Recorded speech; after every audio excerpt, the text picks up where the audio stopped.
Yes. So good evening to everyone, and welcome to our program, Real Talk, a social media component of our information window with respect to disseminating information. Today is Monday, the 20th of October, 2025, and this is our 10th edition of Real Talk of the United Workers' Party Team Dominica. Most of the time, the political leader, Dr. Thompson Fontaine, has been with us. We've had Mr. Nept Packet, and others will be seen very soon in the near future. We can be viewed obviously on the United Workers' Party's Facebook page, wp-dominica.com, on the party's YouTube channel, you know, and we can be seen at Push Past 10 Media. So we would like you to share the live. Once you join, you could just share, and let us just rally people around this. And Doc, obviously tonight is the 10th edition. We are growing large. We are consistent. It appears to me that we are moving with real speed, you know. Yes, indeed. Imagine, 10 weeks already. It's hard to believe that, but that's how quickly time flies. Of course, let me say a very special good night to our many viewers that are spread not only here in Dominica, but across the globe. It is certainly our pleasure to be back with you again for this edition of Real Talk. And we are looking forward to a really exciting program tonight. Oh yes, certainly. Last week we talked about youth empowerment and how the 10 pillars could link and to actually integrate youth empowerment. And previously we had other programs with the economy. But tonight, before we get into the heat of it, tonight we'll be talking reconfirmation and the electoral process as a whole, and some of the feedbacks that we have been getting from people. So rest assured, you will have your say to participate, to post your questions, and to get the appropriate response or responses accordingly. And we ask you to participate. But Doc, as we start and begin, we're going to have about a half a minute silence for one of our stalwarts who has passed away, one of the founding members and former minister, Honorable Julius Timothy. And we want to say, condolences to his family, his children, his family, and his political family as well. And he has been a businessman, so obviously the business fraternity also felt part of that, hit of his passing. And so let us just observe a half a minute silence.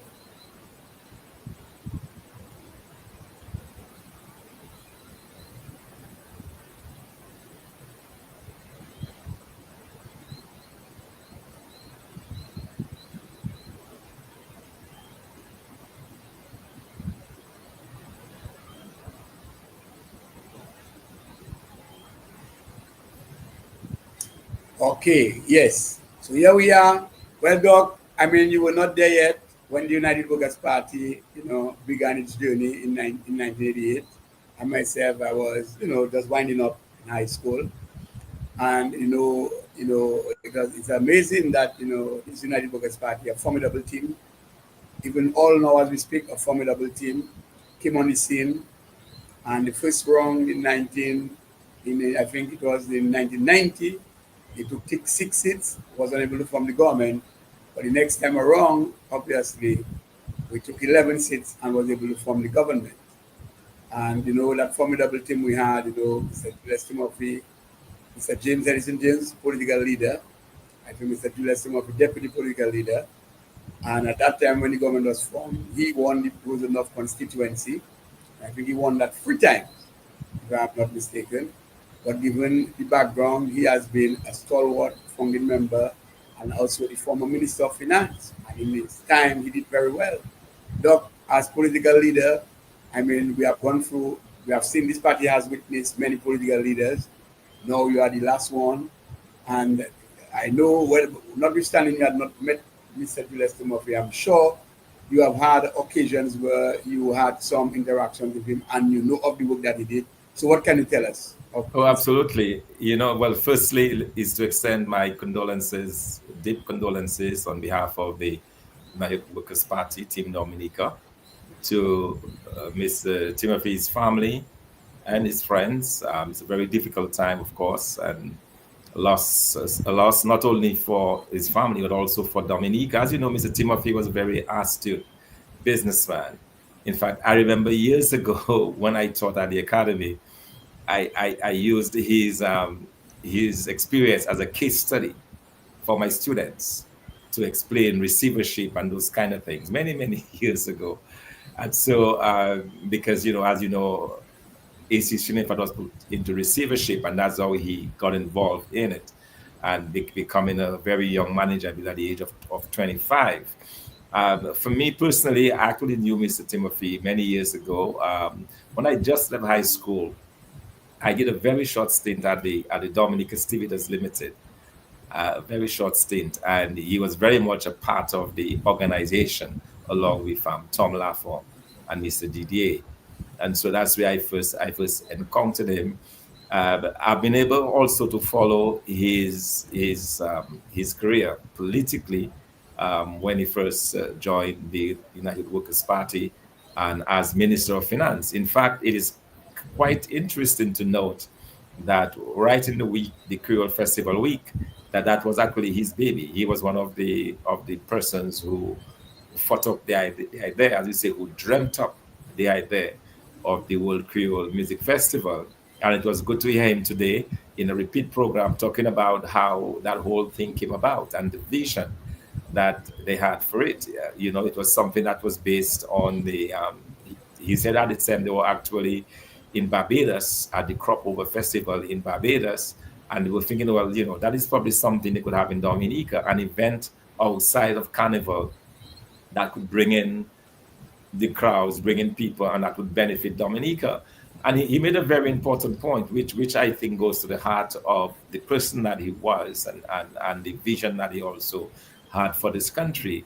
When he said that when the World Creole Music Festival was first thought of, the idea was not so much to make money on at the gates or the night of the festival, but the whole idea that you could have literally thousands of visitors coming into Dominica, and that multiply effect. These are visitors who will spend at the restaurants, they will rent the taxis, the rental companies, they will seek accommodation at the hotels, at guest houses, and so on. And you have this big ripple effect. And sure enough, that's exactly what we're seeing these days. You have literally thousands of people, some from the French islands, although they come and go, but there are others who come. Like we have seen several hundred, if not thousands of Dominicans that come every year for the Creole Festival, and they're able to really infuse or put some infusion of cash and so on into the economy. So it's really a good thing, and probably one of the singular thing. But if you look at in terms of the finance ministers that we've had, going back to, as such my memory can serve me, Vic Riviere in the Labour Party government, and then we had him and Roosevelt Skerritt. I mean, it's like chalk and cheese in terms of his ability, in terms of his grasp of finance, in terms of his contribution. If you compare what he did in 4.5 short years to the over 20 years that Prime Minister Roosevelt Skerritt has spent as finance minister, you understand that there was actually no comparison between the two, because at that time, during his stint, of course, that was one of the better years for this country. It was a time when money was meeting money, farmers were satisfied, there was a lot of money in circulation. Schools were being built all over the place, roads were being opened up, agricultural lands were being opened up. The United Workers' Party was on a roll, doing a lot of different things. And that is something that has not been matched since, So we really owe him a great debt of gratitude. And that's what tonight, and you certainly want to, as we begin this program, to really, express our sincere thanks. Although he's gone, he's left us. But we're hoping that his family will hear our good words, and also the rest of Dominica that are tuned in will understand that this was a man of substance. This was a man who contributed tremendously to Dominica, and we certainly owe him that great debt of gratitude. Yes, and that is very true. And so again, on behalf of United Workers' Party, we extend um, sincere condolences to his family and friends and the business fraternity. You know, Also too, you have to remember, as he being Minister for Finance at the time, he offshore sector was just about emerging, and he was creating that other area of for economic generation for Dominicans. And under his watch, I think at that time, the offshore sector actually created about 2% of GDP. So at least it was young but growing, and it was very remarkable. And these are the kind of things that we have to give recognition to: hard work and thinking. And he has been doing a great job. So we really have lost. We have lost a sort of economic icon. This man was good, a good finance man, and he had a lot of wealth of wisdom and wealth of knowledge of areas. And I believe may his soul rest in peace. And I mean, I hope the angels of heaven will receive him. I hope much accounting will not be taking place in heaven, because I know he will shine in that department anyway. Yes, but Doc, we are in the independent season, and for the past time though, it's the first day, by the way, of Creole in the Park. And that's how we know it. I mean, the name has changed. I can't remember the name, but Creole in the Park always stuck in my head. It's not TV a Large something? Is it TV Large? Tibilas Creole. Well, TV yeah, Large. but I want to say Creole in the Park, but no, it's the same. But we have seen a lot of rain lately. What is happening in the Atlantic? Is this something that we have concern about? Well, so you recall last week when we met on this program, I told you that today, Sunday into Monday, we're going to have some serious weather. Mainly a rain event, because by then it was clear that actually when we spoke last Monday, it was not very clear because there was still the possibility that this particular tropical wave could develop into a tropical storm, Melissa, before it got to Dominica. And thankfully, that did not happen. So by Wednesday, it became clear it was not going to develop into a tropical storm. It will do that once it passed through, and we're expecting that either tonight or by early tomorrow morning, it will be a tropical storm. But it's already well past Dominica in the Caribbean, in the middle of the Caribbean Sea, and we knew that we were going to get a lot of rain, and that's exactly what happened. A lot of rain today. Thankfully, it is the what we saw this afternoon were kind of the remnants of that system passing through.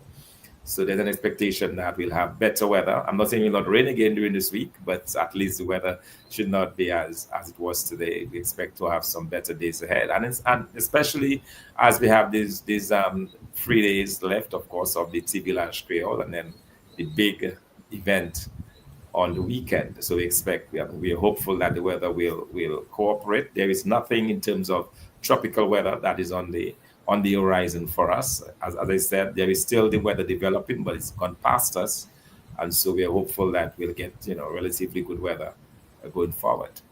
Yes, because I also recognize that the Caribbean Sea is a little bit calm, and it still surprises me that even Express the Zeal or Caribbean Express, as we say it, it's a new company, and they're not sailing, and a lot of Dominicans or foreigners, as it were, are stuck in either Martinique, Guadeloupe, or St. Lucia.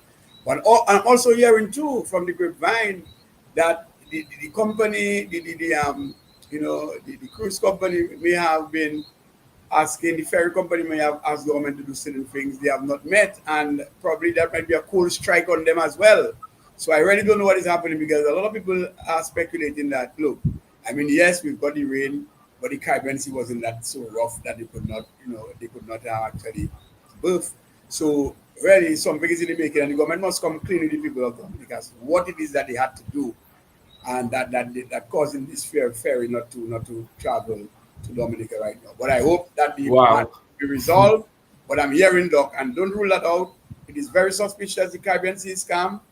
Today was good. We have not seen the sign of the boat yet. Something is up. Something is up. Don't Well, know what to hear yourself.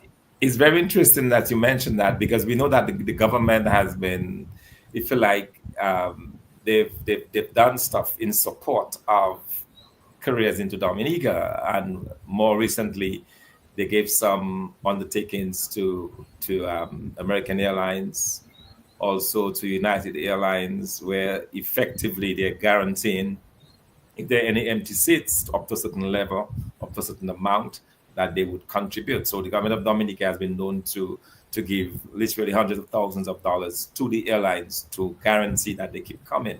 That's So correct. it is quite possible that the cruise company, knowing of that, would have probably made demands. I'm not sure of this. I'm just learning that tonight, but it is possible. But I know as well that there was some issues in terms of mechanical problems that they were having, and it was on dry dock in St. Lucia, which would have contributed to some of that. And let's hope it comes back. There was a ferry yesterday. I actually saw one coming yesterday into Portsmouth. I'm told that there was one in Rosa today, but I could not confirm that. But somebody whom I spoke with earlier said that it did come through. Yeah, so in addition to the mechanical issues that they had, they did come in yesterday, and hopefully, especially now, we know that a number of the, in particular, a number of the visitors from the French islands, they come via the ferry Yeah. uh, for the Creole Festival. So we're hoping that everything will be smoothed out and they'll be able to come in as usual.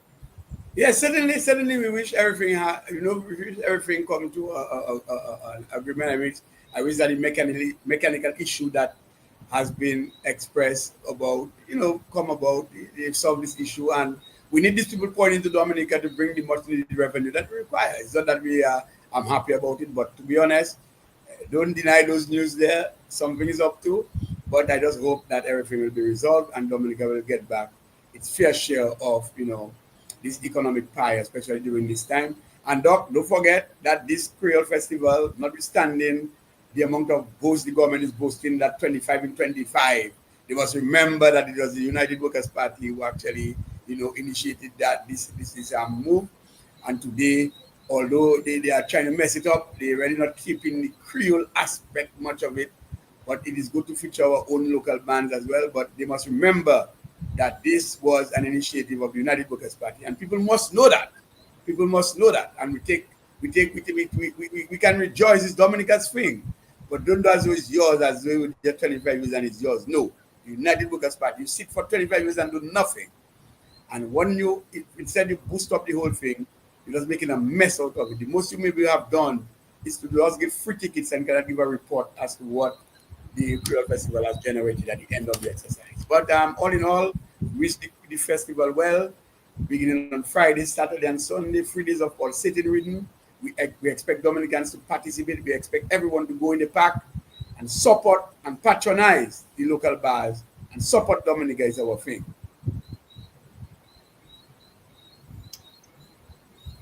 Yes, so while we are here, Doc, we are going straight into it.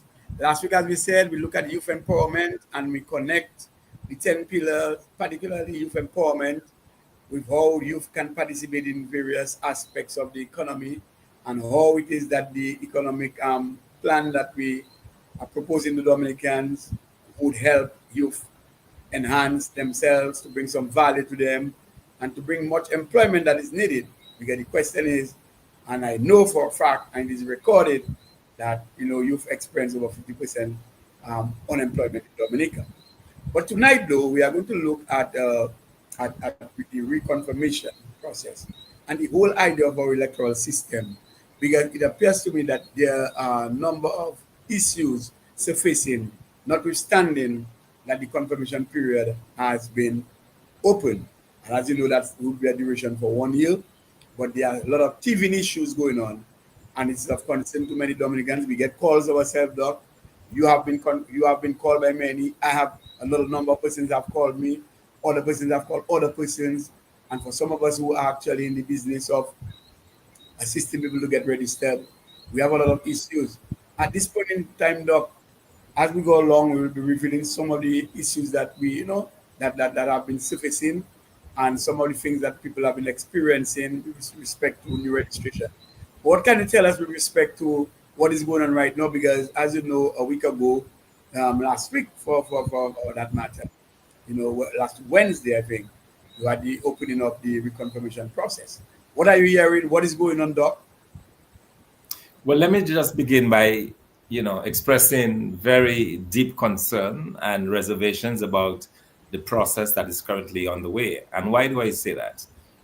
And it's important to put this thing in context for the persons who are listening tonight, we have an electoral commission that is supposed to be independent, that is supposed to be working outside of the influence of government. And there's a very good reason for that, because this goes to the heart of your free and fair elections. If your electoral commission is not independent, it cannot run an election program that is free and fair. Now, three of the commissioners, including the chairperson, Mr. Duncan Stowe, and two other commissioners, Mr. Alex Lawrence and Mr. Lennox Lawrence. All of these three gentlemen are actually passport vendors, in the sense that they actually sell passports, Dominican passports. So they do have a vested interest in ensuring that the government of Dominica, the Labour Party government that has given them the authority to sell those passports, remain in office. Duncan has become a multi-millionaire out of this, out of the selling of passports. We know because of his purchase of a significant portion of real estate here in Dominica. We know that these gentlemen have become extremely wealthy out of that process. And so they have a vested interest. And it came out very, very clearly. And let me explain what I'm talking about. This Electoral Commission issued an SRO, that is some kind of official documentation, because when the legislation was passed in March of this year, March 19th, when the March 19th, that's, I remember March 19th because that's the day we got arrested, right? We got put into jail, a lot of us. Yeah, but after that, sent it to the president 25th of March. Yeah, no problem. Yeah, it was sent it to, yeah. But when the legislation was passed for the registration of electors, it mentioned that there would be a confirmation period, but it did not specify the process by which this confirmation period would happen. Instead, it passed that authority over. The legislation allowed for the Electoral Commission to determine the process by which the whole confirmation activity or the confirmation process would unfold. And so the Electoral Commission, they issued an SRO 71 that basically outlined how you would go about registering. And effectively what they proposed was that you would have a government issued ID and a birth paper, or if you have neither of these, if you do not have a government issued ID, which is namely the government issued passport, social security card, or driver's license, if you have none of these, then you'd be allowed to confirm with a birth certificate and a picture that is actually signed off on by the Justice of the Peace. And with that, you'd be able to confirm, which made a lot of sense, because in the Dominica context, there were literally thousands of Dominicans who do not own either of these. There are thousands of Dominicans who do not own a passport, who do not have a social security card, because 70% of the Dominican population are in the rural communities where you have very little formal type of employment. So you do not have this card system, social security card system. And of course, the driver's license is just very recently we began to have vehicles in those numbers in Dominica. So the Electoral Commission knew very well, because they've had many, many years to prepare for this. This particular commission has been there for at least 5, probably 10 years. They had every reason to know the makeup of the Dominica population, and to know that what they recommended or what they proposed in this SRO 71 was in fact good and fair, because it would allow every single person wishing to confirm to do so. But what happened? On the eve, on the day before the confirmation process was to begin, and even while the same electoral commission was advertising the use of the cards, we heard for the very first time on Q95, the chairperson, Mr. Duncan Stowe, made an appearance and revealed to the Dominican public that, oh, by the way, we have a new SRO that has now removed the option of the birth paper. This option is no longer possible, and we will only be using a passport, a driver's license, or a social security card. Now, why is that relevant? That is relevant because in the period leading up to the 14th of October, the Dominica Labour Party operatives, they were all over Dominica, taking people's names, taking information that and offering to the people that they would be giving them passports. I know because we have been doing quite a bit of work on the ground. We're talking to individuals saying, yes, individuals were telling me personally and our team as we went in to talk to them that yes, this individual came to me, took my name, took my ID card that I have because they're going to issue us with papers to confirm.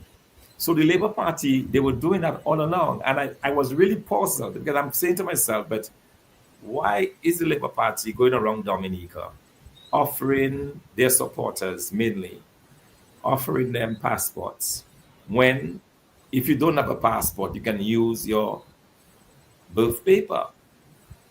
Only to find out on the eve of this process, the electoral office changes its mind, so to speak, and now goes full hand in glove with the government.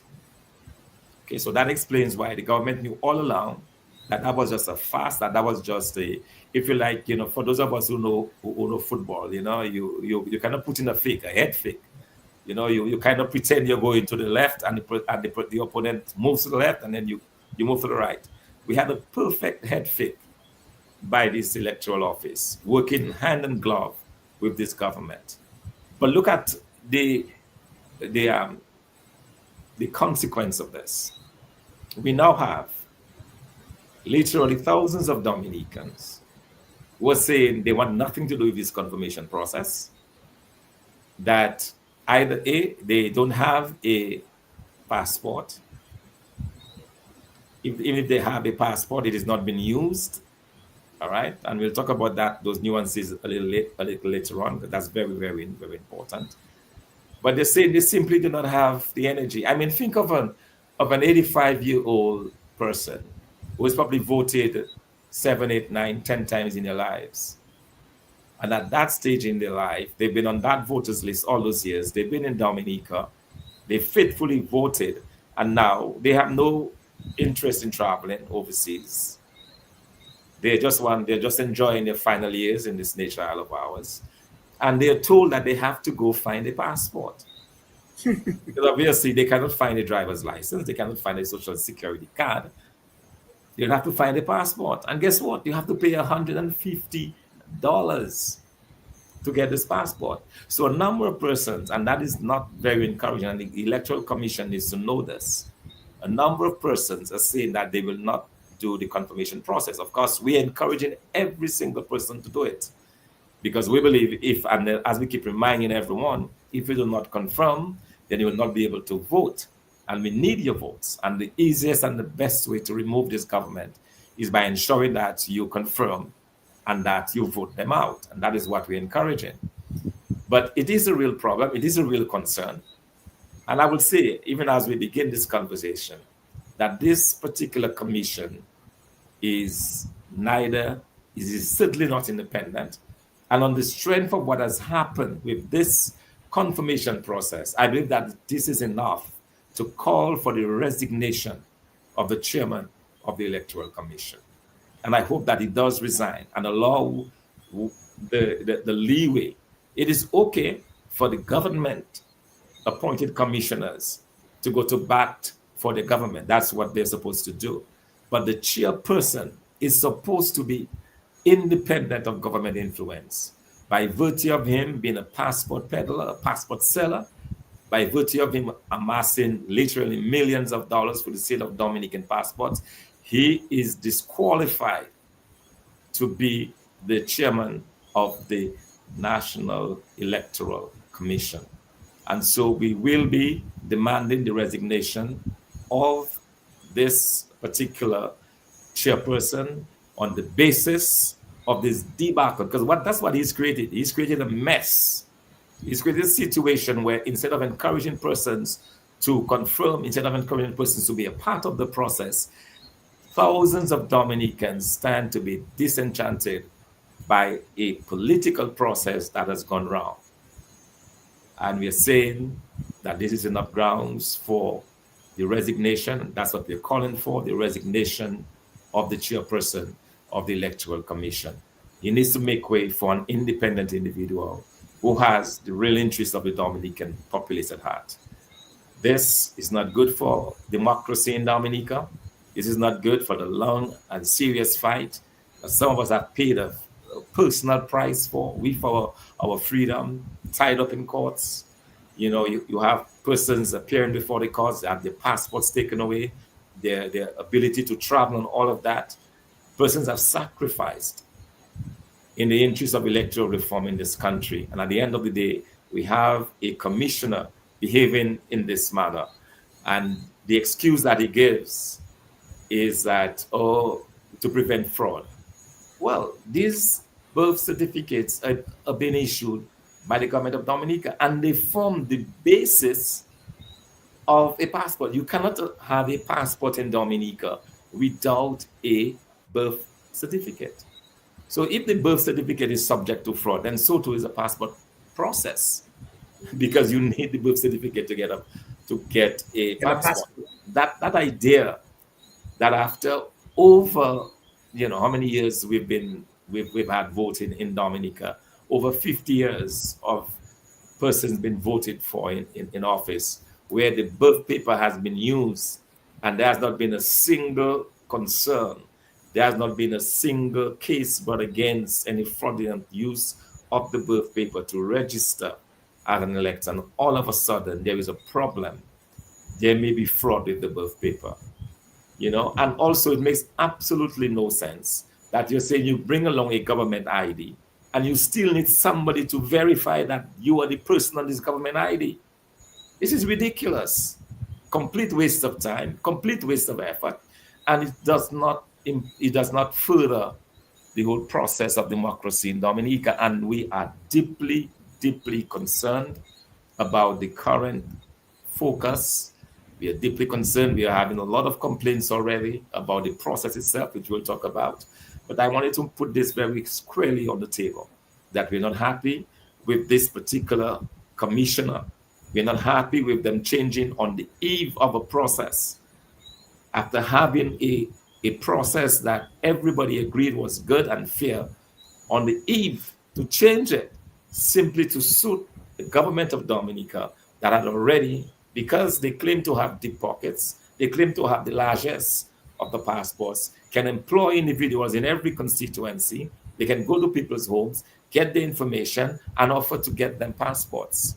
This is not right, and this is not fair, and this will be challenged in every aspect, in every way. And I can tell you this, so finally, I can guarantee you, any judge worth his or her salt, looking at the circumstances around this confirmation process, will impose an injunction on this process until it is fixed.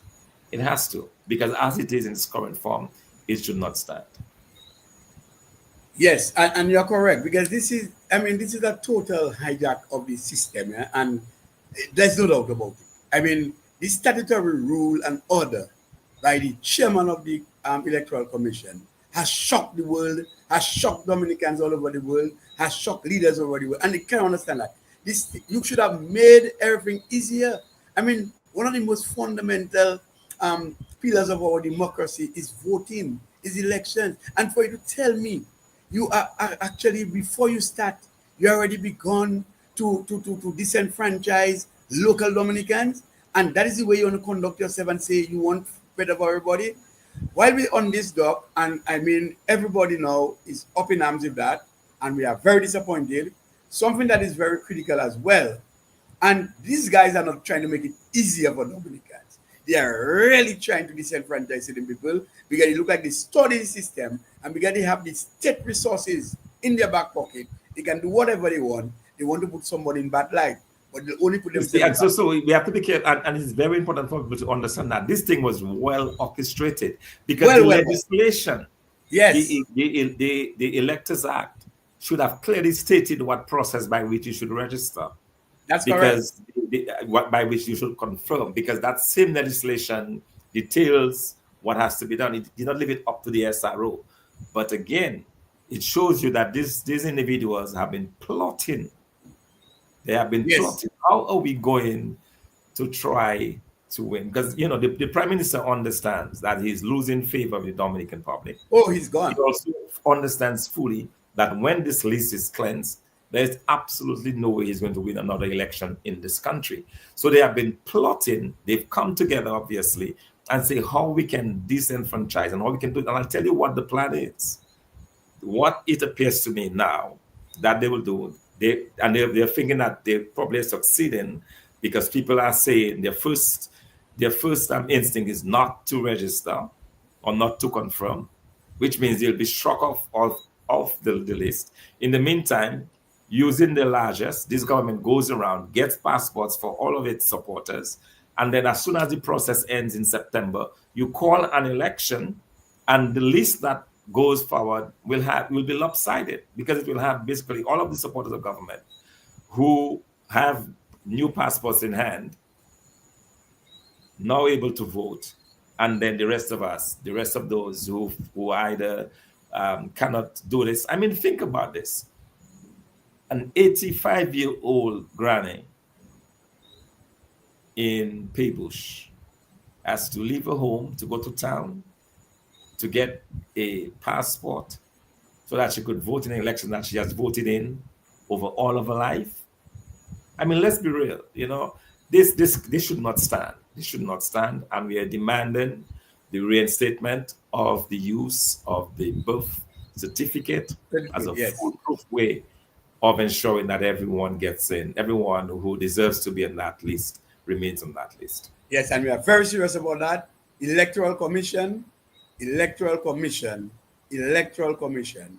You need to review this SRO and put it as simple for Dominicans to participate. You cannot at least do this thing to Dominicans, knowing well that a number of persons will be disenfranchised. It is not that they are not on the list already. All they need to do is reconfirm that they are the ones that actually are going back, confirming that they are who they say they are, and that's what they do. But Doc, something that has been coming up, because I've been meeting a number of persons, a number of calls have been coming in, and not just to me, but to many other persons, and people want to know about the system and everything else. Doc, something that is strange. In Dominica, we have persons who are unable to get a new passport right now with all the biometric features that the new passport has. So we have persons prior to the new passports. They've gotten their old passports, but these passports are not expired, which means that they are valid.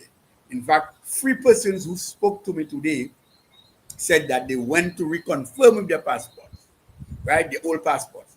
But remember that old passport, notwithstanding they do not have a new passport, the old passport still is valid for at least 2029.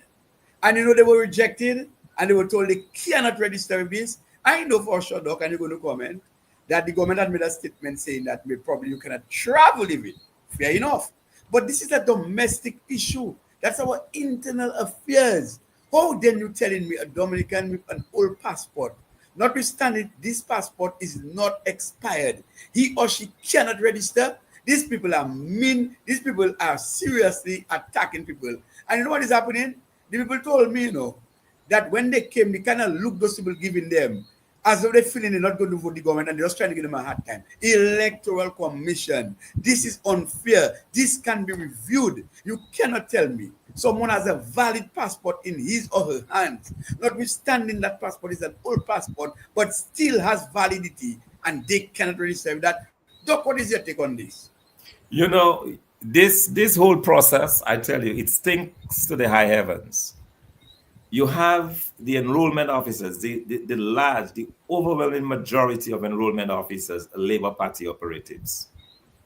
Okay, that is one, and that's very serious. And there is something to this, because on the issue of the passport, okay, and I'm going to come back to this issue because we have already we're getting concerns Yes. about the behavior of some of those Yes. so-called enrollment officers, because that list of enrollment officers was not selected by the electoral office as it should have, but obviously came through the government of Dominica, the Labour Party government of Dominica, which is a Labour Party government. It's not the government of Dominica, it is the Labour Party government of Dominica.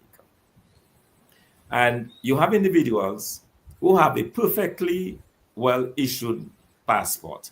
But as you know, a few years ago, I believe in 2018 or 2019 or thereabouts, the government of Dominica, they were forced to change the Dominican passport to make it machine readable, to keep up with the times, so that when you travel overseas, you will be able to just put it through the machine at the airport and get through. So that is essentially a document to travel.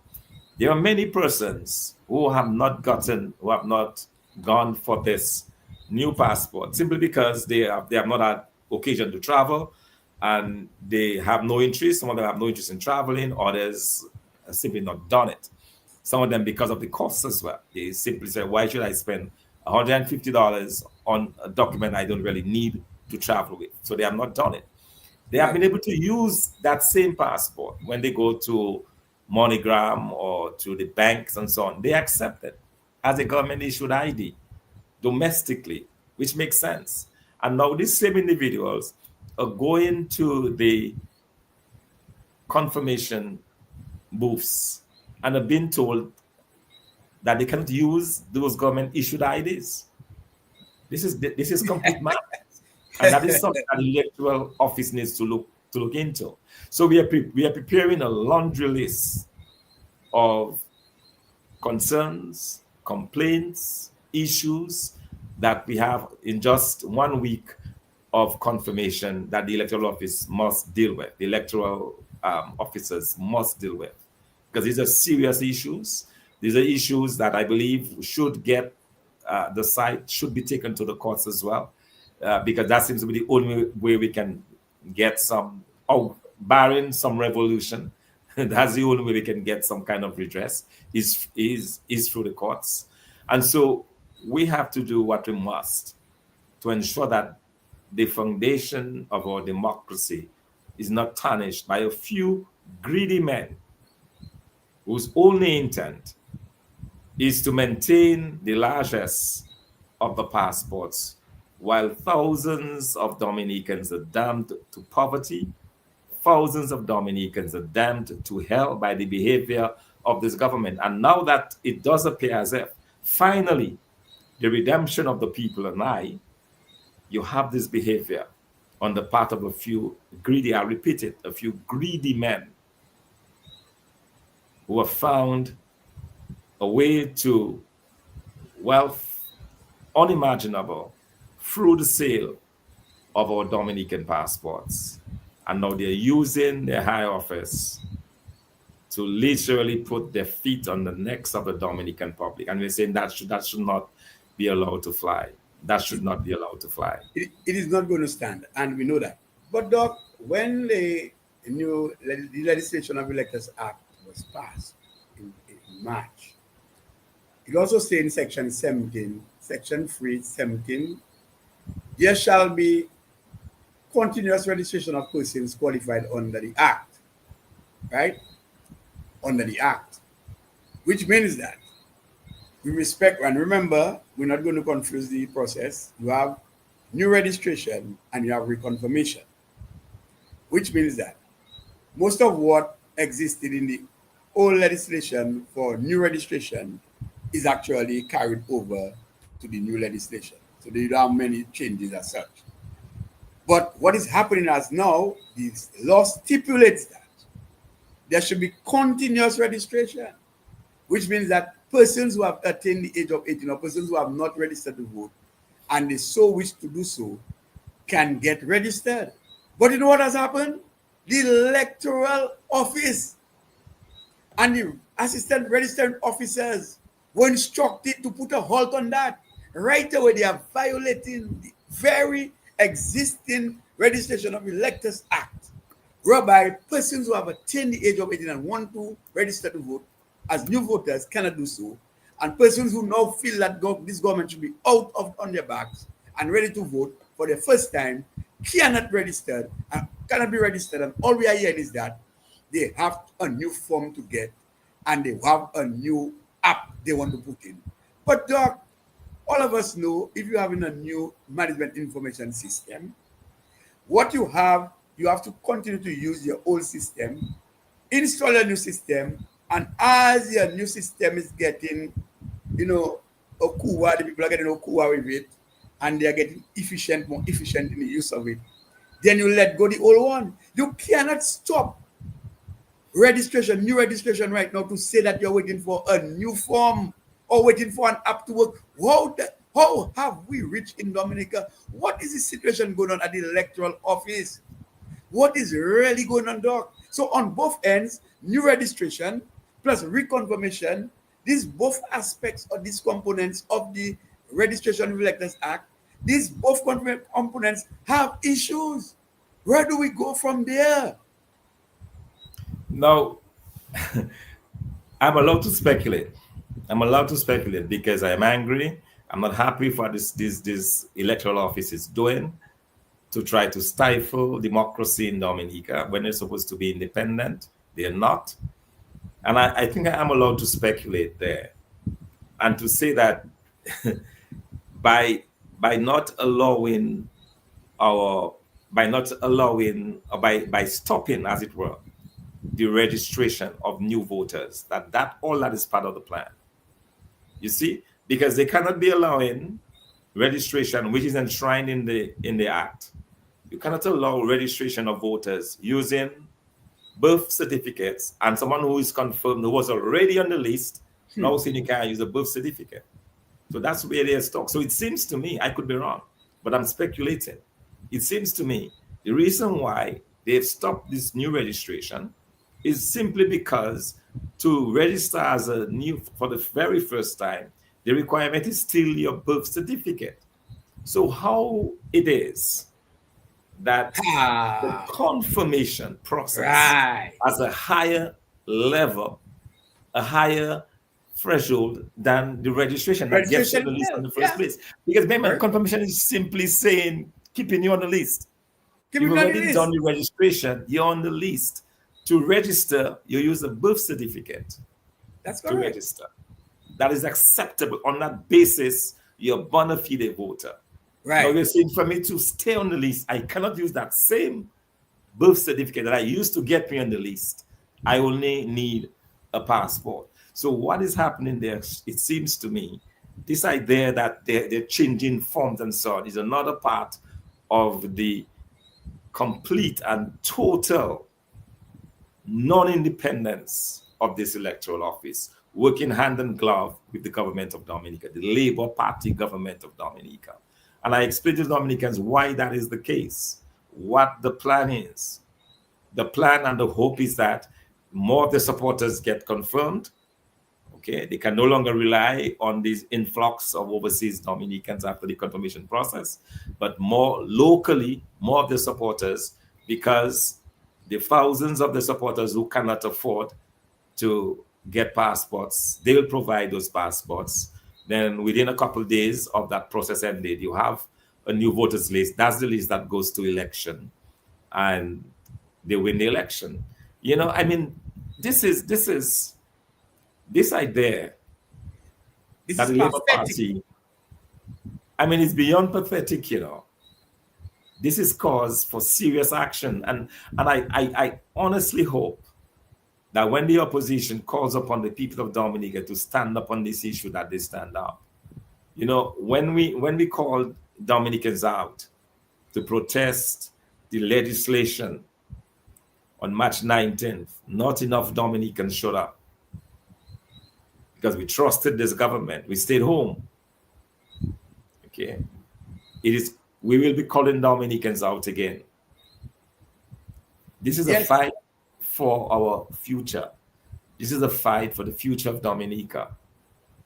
This is a fight against greedy men in office who are determined to remain in office at all costs, notwithstanding that the country is going to hell in a handbasket, notwithstanding that on the eve of Creole Festival, there's barely a soul in Roseau, notwithstanding that the people of Dominica do not have earning power, notwithstanding that the minimum wage has not been increased in over 25 years, notwithstanding that very little wage increases have been given to the public servants.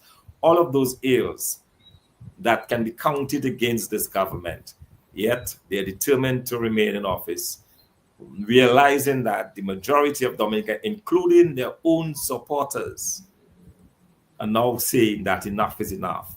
They're now telling Roosevelt Scary that, dude, your time is up. Your time is done. You need to step aside. You need to make way.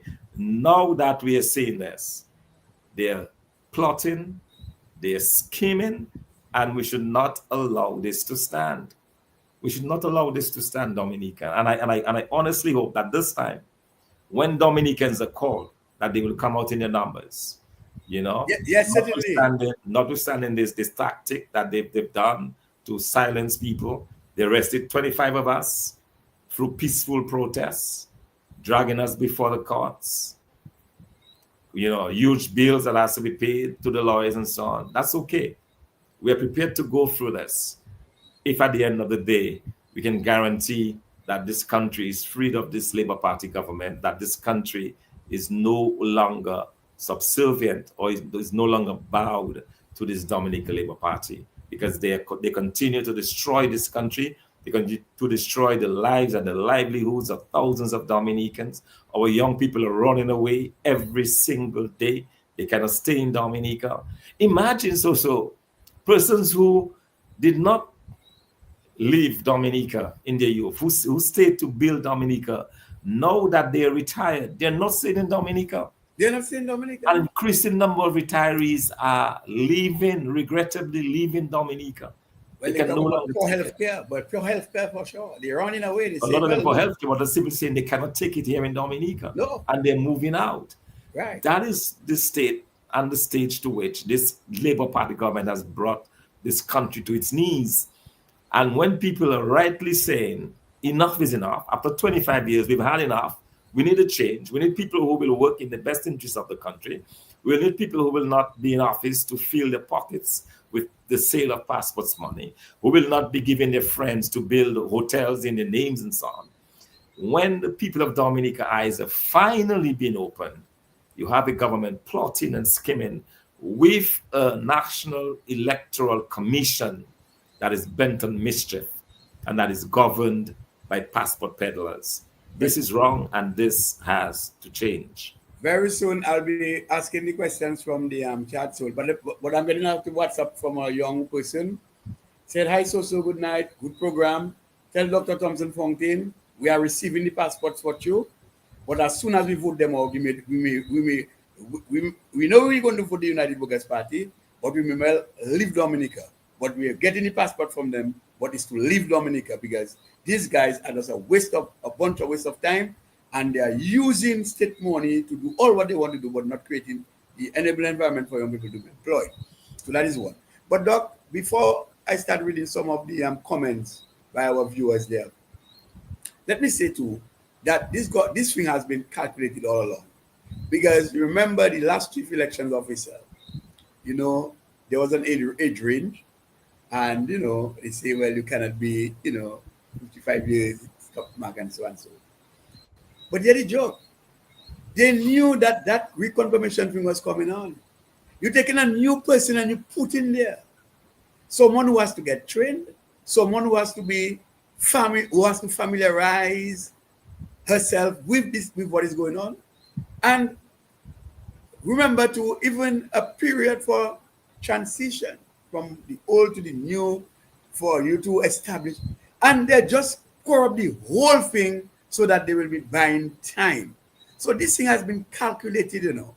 What they should have really done is to actually push back the age, or they could increase the age and say, look, the former chief elections officer could remain, but they put it at a later age that you can leave. Put it at 60.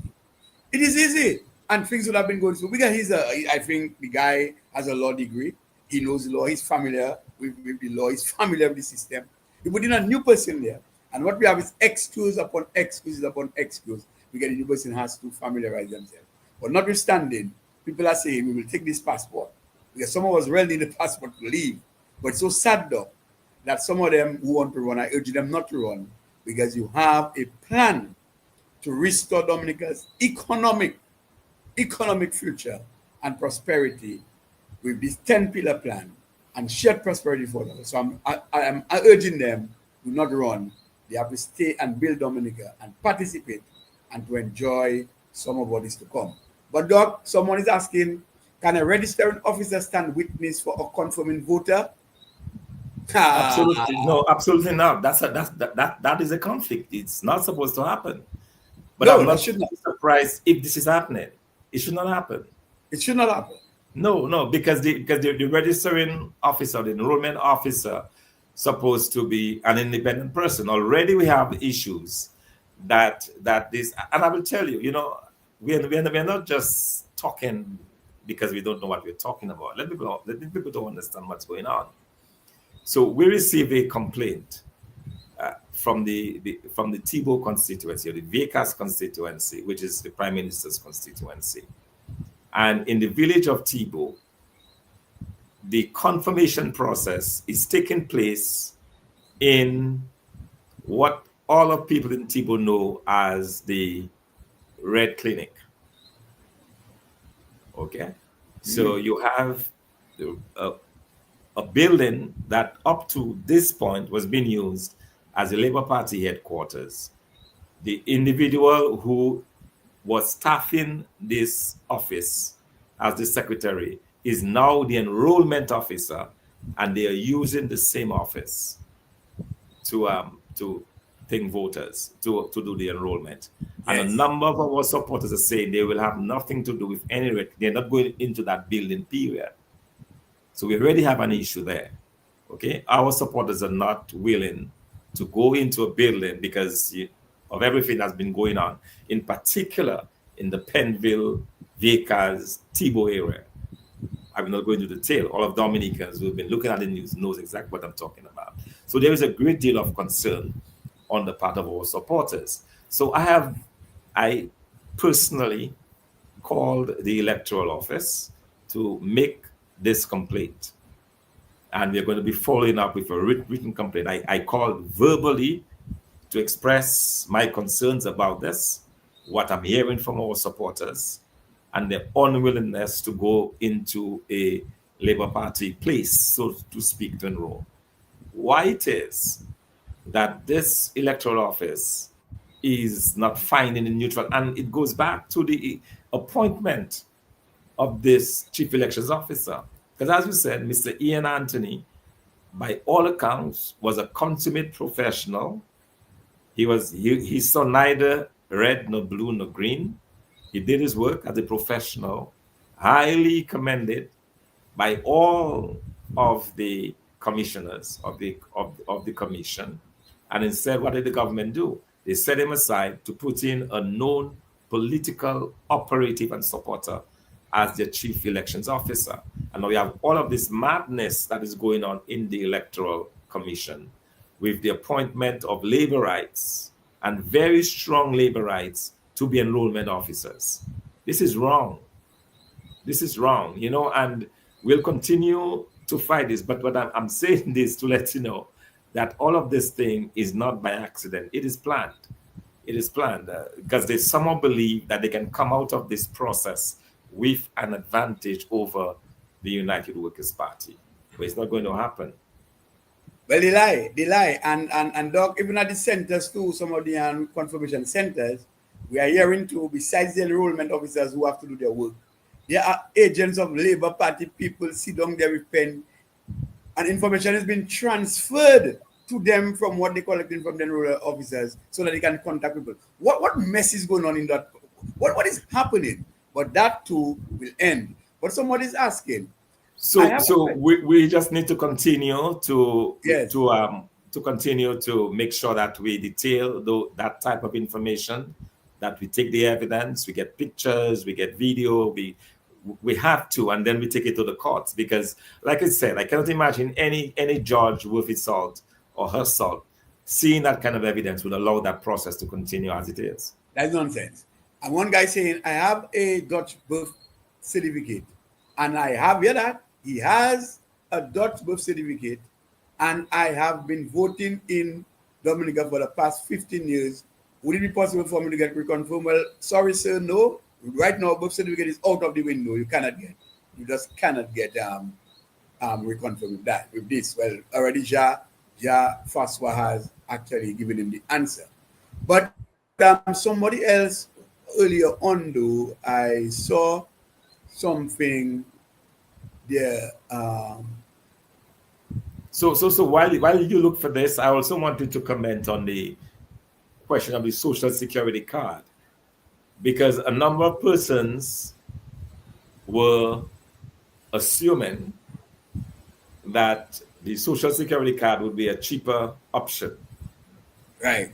to the passport. The passport is $150 plus your transportation fees. You know, in some from some constituents to get to Roseau, it's all like $25, $30 back and forth. Plus, when you get into town, you have to buy a bill, $25. That can easily add up to over $300-$400 just to get a passport to keep your name on a voters list. A hotel. So so many persons thought, well, probably an easier way out would be to get a social security card. Now, guess what?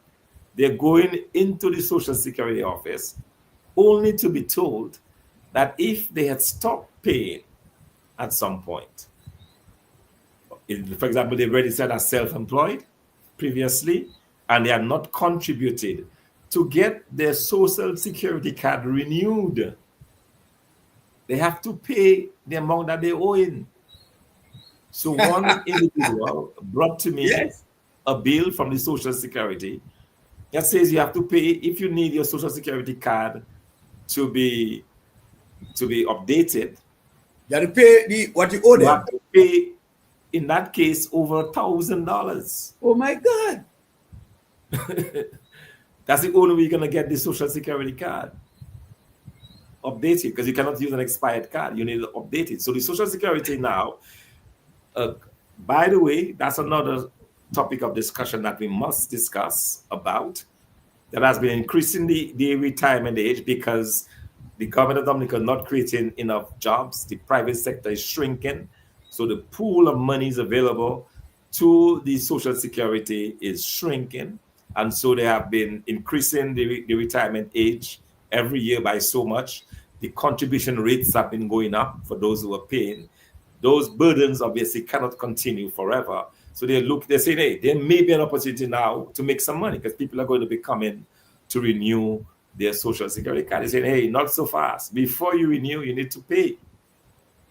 And Doc, it is interesting because during the COVID period, we understood that a list or some list were generated from various constituencies and was sent to the Social Security, and monies were given to persons who have never worked or who have never contributed.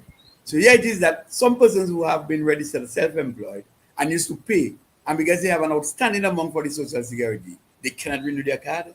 But people that never worked and never contributed to the Social Security got relief during COVID. You see this thing that is happening in Dominica, that selective thing? Mr. Skerritt, Mr. Skerritt, Mr. Duncan Stowe, can you all make it easier for Dominicans? Mr. Skerritt and Mr. Duncan Stowe, the chairman of the Electoral Commission. Mr. Duncan Stowe, as you in your bedrooms, lie down tonight on your bed. Think of what you've done. Think of what you said on the eve of the reconfirmation being started. Think of what you said. You are saying that I need a government ID, another simple birth certificate with a picture ID, even just to say, well, justified by a justice of peace. You do not go for that. Mr. Duncan Stowe, revisit this. This SRO, that new SRO that you come there, that should be rubbish. Dominicans do not want that. You are making it difficult for Dominicans. And the ordinary man, the ordinary poor man that cannot even buy supper, lunch, or breakfast for himself or herself, and you are telling me that you are trying to let these people go and find money where they cannot get it, to do what? Just to make sure. Well, one person said there, it looked like the voter ID card or the reconfirmation has a higher standard than our passport. What a shame! What a shame! What a shame! But somebody's asking, Doc. I don't think that is quite possible. But the person who's getting or who has citizenship, who have citizenship through the CBI, are they able to participate in our elections? The answer is yes. Nothing prevents that individual. The only stipulation right now, according to the new legislation, is that before you register as a first-time voter, you have to spend 3 months in Dominica. So a holder of a CBI passport who's a not naturalized Dominican can, on the basis of spending 3 months in Dominica, go and register to vote. Because the residency criteria that existed before, where you had to be there for a much longer period, that is now out the window. So all that's required for a new registrant is 3 months. So I see no hindrance or obstacle for someone with a CBI passport, once they're willing to spend the 3 months in Dominica, to get registered to vote.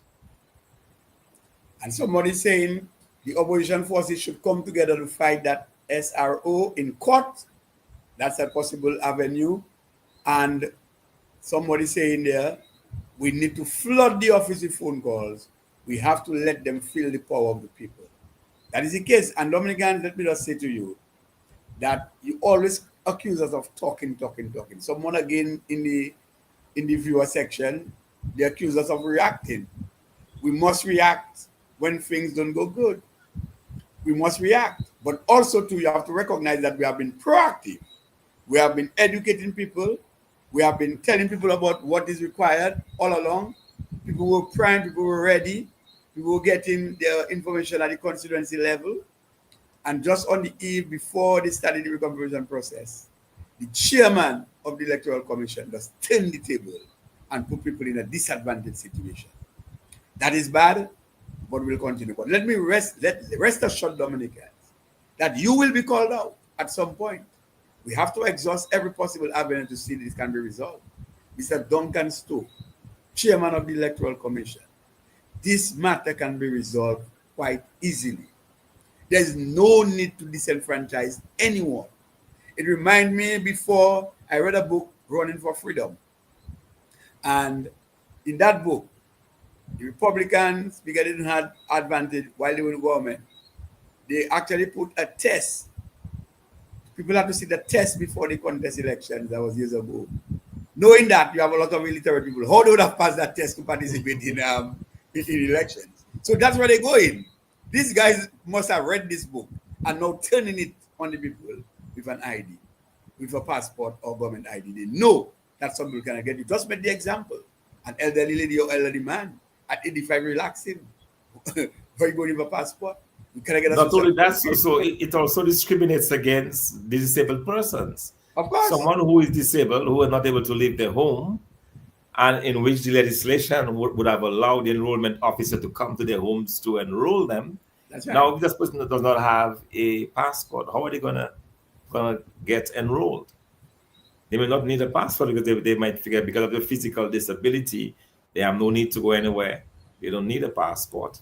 And the effort to get the passport is just you have to go get a picture. You have to go into town. You have to the cost. There is a cost to it. So I believe, as I said, I am no lawyer, but something tells me that when this gets before the courts will look favorably on it. Because it seems to me that there is a lot of discrimination in this. There is a lot of disenfranchisement. You have a bar that is set above the bar for registration, which should never be. The registration bar should be higher than the confirmation bar because after all, once you're on the list, you just get to confirm that you're on the list. So the registration bar should be above this. There are lots of irregularities around this. The process by which the enrollment officers were selected, the bias that they come with them, the fact that you have enrollment, you have confirmation centers in well-known buildings that were occupied or otherwise by the Dominica Labour Party. All of this seems to me to be a very strong case against that process that is extremely flawed, dangerously flawed, and something that we absolutely have to deal with and to come up against. And one view I say in there, before calling Dominicans out, you all must put a complaint before the court ASAP. I mean, I agree with that 100%. Calling out is the last resort, but it may well be there. But thank you, viewer, for this, because we have to explore every avenue before we reach that point. But for sure, that may well be an option. But Doc, let me just say that the education continue. I want to advise and again sound the call that people should actually go and get themselves reconfirmed. This is the only way they're going to get them out. Because if we fail, should we not participate? What is going to happen is that subsequently, when the period is expired, all of our names who have not participated and reconfirmed will be struck off the list. That is what you don't want. But also, too, as we speak, we are burning issues that we need to get rectified. And Electoral Commission, I know the political leader is going to wind up. Doc, I know you're coming in a while. I want to song that call to you. That persons who have attained the age of 18 and want to get registered for the first time to remove this government, we need to reinstate, as stipulated by the law, the Registration of Electors Act, that continuous registration must be a must. You cannot stop that. You're actually violating the law, the very law that you say you need to follow. You are violating it. Continuous registration. You must allow people to register, notwithstanding you have not gotten the new form. You can well put people under the old form and then later transfer them to your new system. It is not acceptable that you can only halt registration, new registration, and say you are waiting for a form or you're waiting for an app to install to continue. That is unacceptable. It has never happened in the history of Dominica. And it seems to me that this real pillar of democracy, our electoral system, is under threat. And once a government begins to interfere with this area, the electoral process, Kaipul Kwazido. So, Doc, I would like you to leave your parting message because we are well over time, but it was worth it. What finally you would like to tell Dominicans or say to Dominicans? Yes. Because I know, Doc, you have been working hard enough to get Dominicans to understand that we're in a situation that we need to get out from. You know, I would like to make a special appeal to those individuals. I would like to again, while we fight this process, while we try to get it more regular and ensure more everybody that needs to get in. While that is going on, we want to encourage persons to go out there and get confirmed. I cannot tell you so the number of people that have come to ask me personally whether or not they should go and confirm. My answer to you is yes. If you have your passport, social security card, or driver's license, go ahead. That is the law, still the law.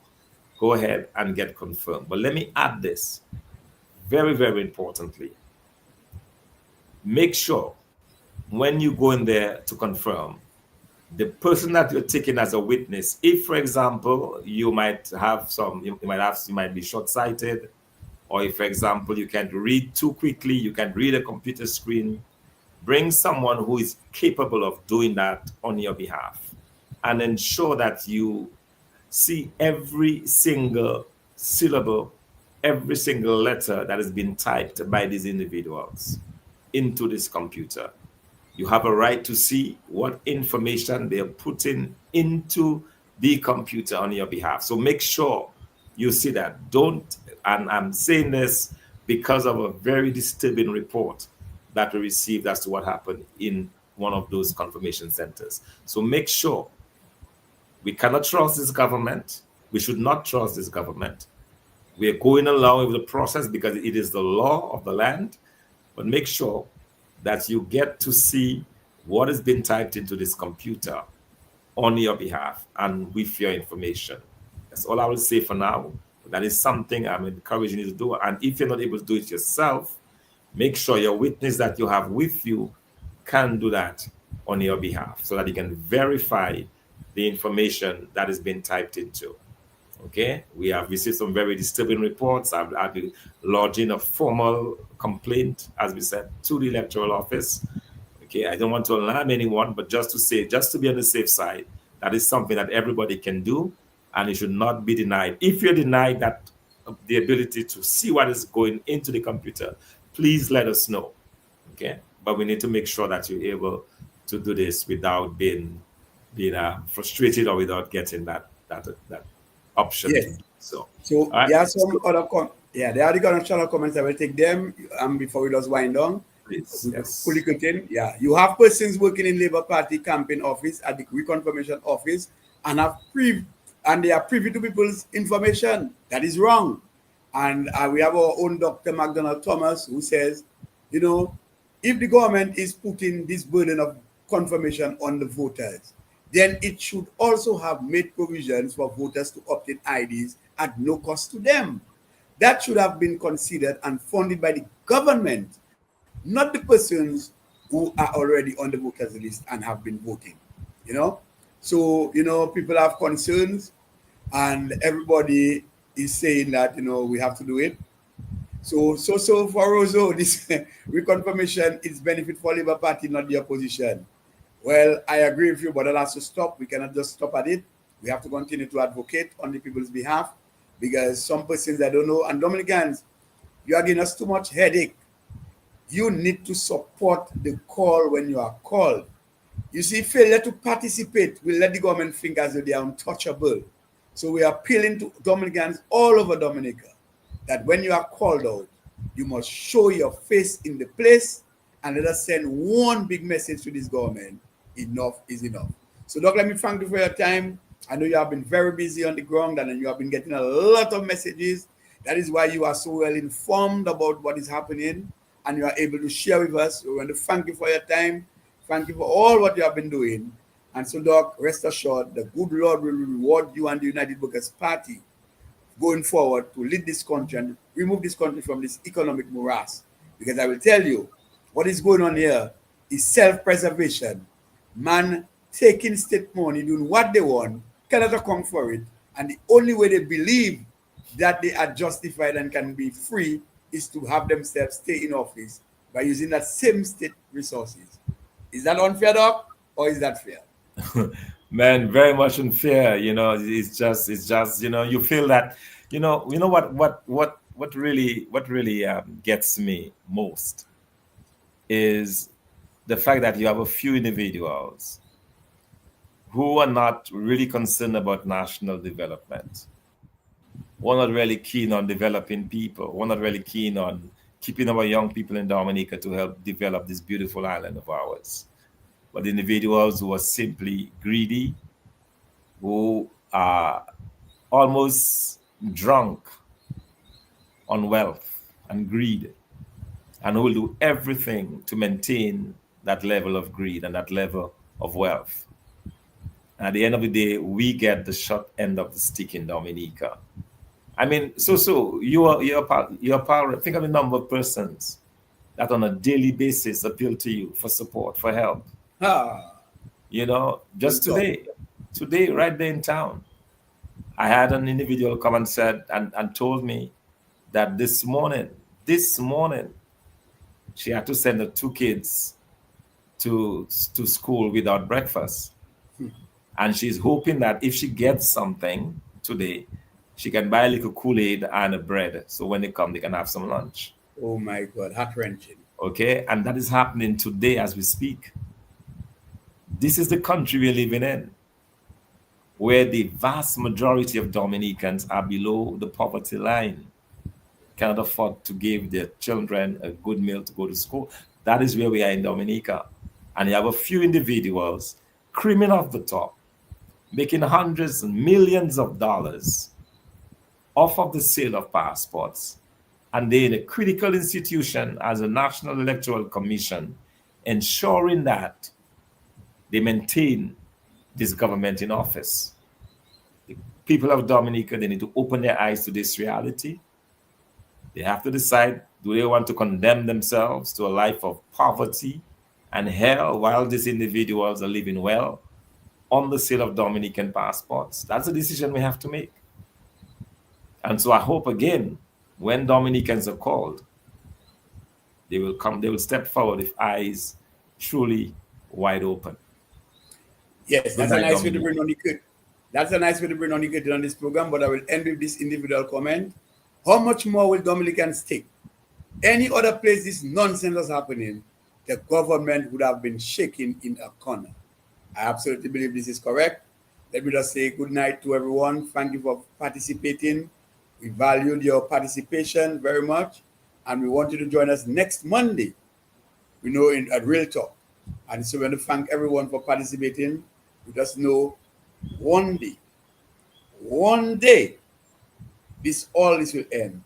But Dominicans, remember, you have one civic duty, one responsibility, one more chance to do the right thing is to get this government out. We are going to all reconfirm. While we fight for all of the intricacies that are going on, we have to get reconfirmed, get your necessary government ID, and get to the reconfirmation centers where they are. Open your eyes, observe, take notes, but reconfirm so that those of us who are on the list right now get confirmed. And we are urging the electoral office to reinstate and to reopen and to allow registering officers to have new registration ongoing. Thank you, Doc, for your time. Until next time, we say good night. Adios. Hasta la próxima semana. Till next week. We love you.